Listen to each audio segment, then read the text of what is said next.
Europe 1, il est 6h42.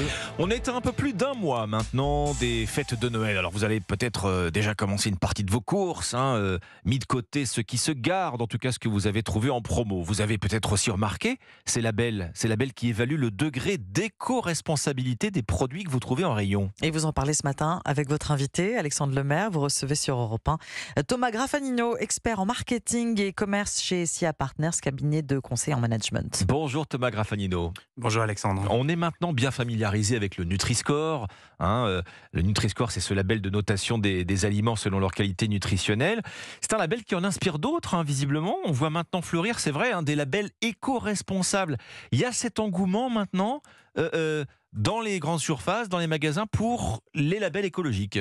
Alors, ce qu'il faut avoir en tête, c'est que déjà aujourd'hui, au niveau des consommateurs, il y a une tendance de fond qu'on connaît tous sur le fait d'avoir un impact environnemental, un impact sur l'écologie. Et donc, par rapport aux produits qu'on achète, on va avoir tendance à justement aller chercher des choses qui sont plus en faveur de l'environnement et de l'écologie. Et par rapport à ça, typiquement, les labels permettent de donner quelques conseils aux consommateurs sur où est-ce qu'on se positionne. Donc, ce que vous êtes en train de nous dire, c'est que, alors particulièrement à l'approche de Noël, on répond en fait à une demande du consommateur. On a senti ce frémissement dans les attentes de l'acheteur. On n'est pas en train d'anticiper l'argument d'achat ou l'argument de vente des produits.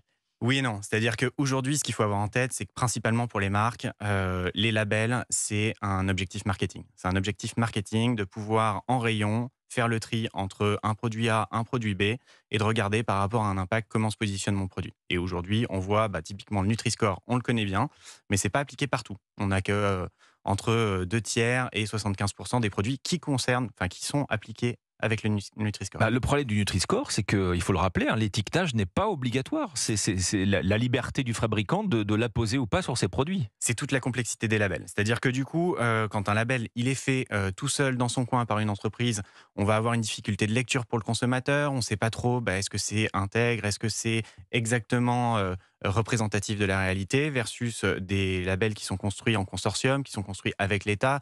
On a l'éco-score typiquement qui, lui, est imposé par l'État avec un mécanisme de calcul qui est assez défini et sur lequel on a une transparence. Pour les autres, quand ce n'est pas obligé par la loi, l'éco-score, en 2 mots, comment ça fonctionne ? L'éco-score, c'est un score qui est sur toute la partie gestion des emballages et gestion de la composante environnementale. Oui. Propriété de l'ADEME, définie par un consortium et qui est obligé pour l'ensemble des produits sur une certaine catégorie. Si on parle justement des labels éco-responsables qu'on voit fleurir, le problème c'est la diversité, la multiplicité des labels, parce que vous l'avez dit, Thomas Graffagnino, on a des labels propriétaires, entre guillemets. Chaque marque est tentée de développer son propre... Alors c'est le cas chez King Jouet, ils ont développé leur propre label qui s'appelle Jouet Score, où on voit l'empreinte écologique des jouets qui sont vendus en rayon et qui va sans doute être regardé à l'approche de Noël, mais c'est vrai aussi chez Leroy Merlin, c'est vrai chez Decathlon.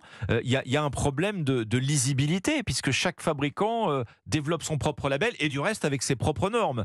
Est libre de décider ce qui est écologique ou ce qui ne l'est pas.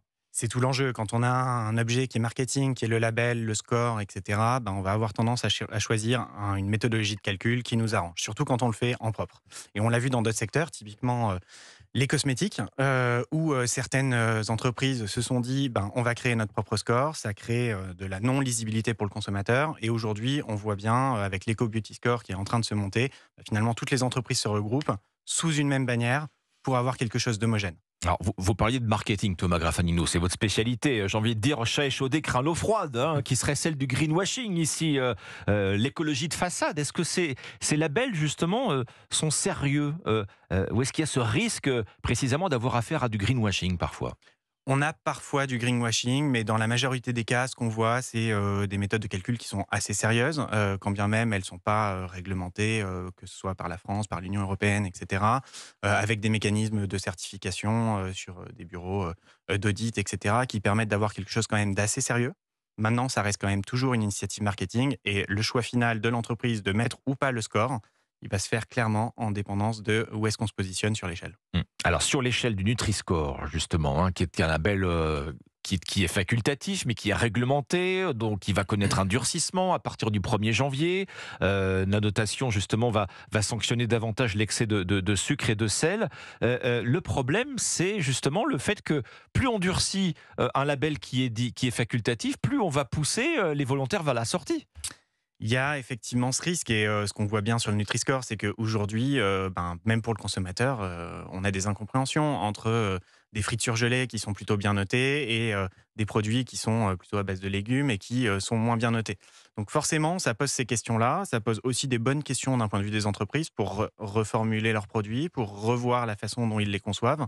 Mais ce qui est sûr, c'est que pour ceux qui ne voient pas de porte, enfin, on va dire, de porte de sortie vers le haut, pour faire remonter les scores, ils vont avoir tendance à sortir de ces labels-là, au détriment du consommateur au final. En tout cas, vous avez parlé d'arguments marketing, Thomas Graffagnino, et c'est vrai que les entreprises ont bien compris l'argument de vente que ça représente que d'apposer ces labels, et en particulier les labels écologiques, sur les jouets. On parlait de King Jouet, puisqu'on est à l'approche de Noël dans 5 semaines. Merci Thomas Graffagnino. Je rappelle que vous êtes expert en marketing et commerce chez SIA Partners, cabinet de conseil en management. Merci.